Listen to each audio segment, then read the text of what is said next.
Hello friends, அனைவருக்கும் வணக்கம். இப்போ நம்ம இந்த புழுங்கரிசி வச்சு தாங்க நம்ம இடியாப்பம் செய்ய போகிறோம்.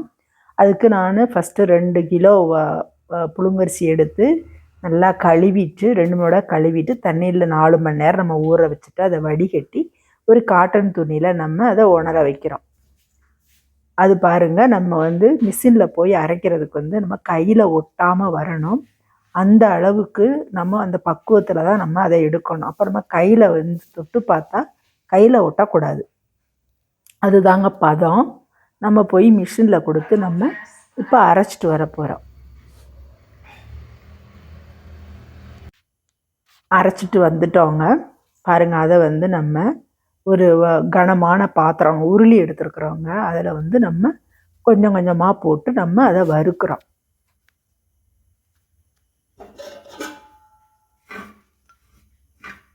தீயை ஃபஸ்ட்டு கூட்டி வச்சுட்டு அப்புறமா சிம்மில் வச்சு தாங்க வறுக்கணும். ஏன்னா அடி பிடிச்சிடக்கூடாது. பிடிச்சிட்டா மாவு கலர் மாறிடும். நல்லா ஒயிட்டாக இருக்கணும். பாருங்கள், மணல் மாதிரி வறுக்கணும். கோலம் போட்டால் கோலம் போட வரணும். அந்த அளவுக்கு நம்ம வறுத்து எடுக்கிறோம். இப்போ கரெக்டாக வறுத்தாச்சு. இப்போ நம்ம எடுத்துடலாம்.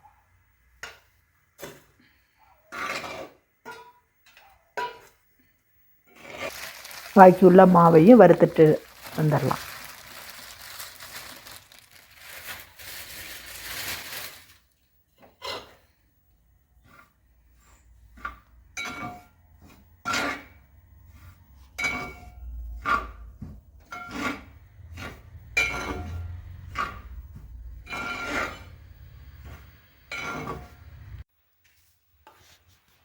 அதை கொஞ்சம் கொஞ்சமாக நம்ம சலித்து வச்சுக்கிறோங்க. இப்போ நம்ம 2 கிலோ எடுத்துருக்குறோம். வேணால் 5 கிலோ கூட வரைய நம்ம எடுத்துக்கலாம். எடுத்துட்டு இது மாதிரி நம்ம நல்லா வறுத்து சலித்து நம்ம டப்பாவில் போட்டு வச்சுக்கிட்டு நம்ம ஒரு 6 மாதத்துக்கு அதை அப்பப்போ வேணுங்கிற அளவு 1 கிளாஸ் 2 கிளாஸ் எடுத்து நம்ம யூஸ் பண்ணிக்கலாங்க.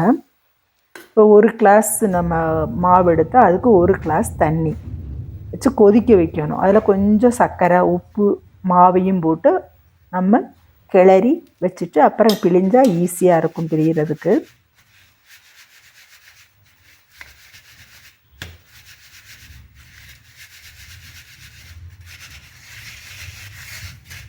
இது புழுங்கரிசி நம்ம நல்லதுங்க. பச்சரிசி நெஞ்சு எரிச்சல் வரும், ஒரு சில பேர்த்துக்கு சேராது.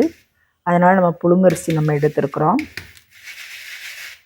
பாருங்கள், அந்த கப்பியை ஒரு டப்பாவில் எடுத்து வச்சுக்கிறோம். இந்த மாவை இந்த சம்படத்தில் எடுத்து வச்சுக்கிற போகிறோம்.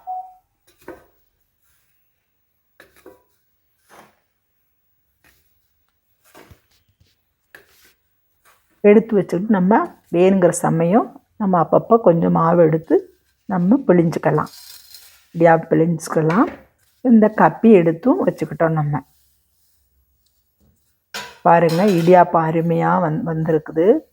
அதில் நம்ம கொழுக்கட்டை, பால் கொழுக்கட்டையும் நம்ம செஞ்சுக்கலாங்க. இப்போ இது இப்போ பார்க்க போகிறது பால் கொழுக்கட்டை, தேங்காய் பாலில் செஞ்சது. சர்க்கரையெல்லாம் போடலைங்க. இடியாப்பம் பாருங்கள், நல்லா சாஃப்டாக வந்திருக்குது. பஞ்சு போல் இருக்குங்க. அது மாதிரி இந்த கொழுக்கட்டையும் அருமையாக இருக்கும். இப்போ நம்ம இந்த கப்பியை யூஸ் சாப்பிட்றதுக்கு தாங்க இப்போ 1 முடி தேங்காய் எடுத்துருக்குறோம். அதை ஈரம் இல்லாமல் நம்ம அதை வறுக்கிறோம். அந்த உருளியில் போட்டு ஈரப்பதம் போனோன்னு அந்த கப்பியும் அதில் கொட்டி வறுத்துடுறோம். அதில் ஒரு 5-6 சீரகம் போடுறோம். இப்போ நம்ம இந்த அளவுக்கு தாங்க ஒரு தேங்காய் 1 முடி போட்டிருக்குறோம். நீங்கள் கூடுதல்னால் கூடுதல் தேங்காய் போடணும். ஜீரகமும் கொஞ்சம் கூடுதலாக போட்டுக்கணும். இதையும் எடுத்து நம்ம ஒரு டப்பாவில் வச்சுக்கிறலாம். காப்பி குடிக்கும்போது ஸ்நாக்ஸ் மாதிரி கொஞ்சம் மாவு எடுத்து கொஞ்சம் தண்ணி லைட்டாக தெளித்து சர்க்கரையும் போட்டு அதை 1 மணி நேரம் வச்சிடணுங்க. வச்சுட்டு 1 மணி நேரம் கழித்து அதை சாப்பிடும்போது ரொம்ப அருமையாக இருக்கும். புட்டு மாதிரியே இருக்கும். சாப்பிட்டா பூ மாதிரி இருக்கும். பாருங்கள், நம்ம கொஞ்சம் மாவு தான் நம்ம எடுக்கிறோம்.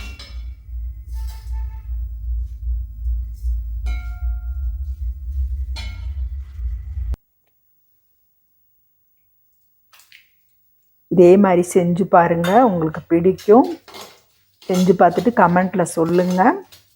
ஷேர் பண்ணுங்கள், சப்ஸ்கிரைப் பண்ணுங்கள்.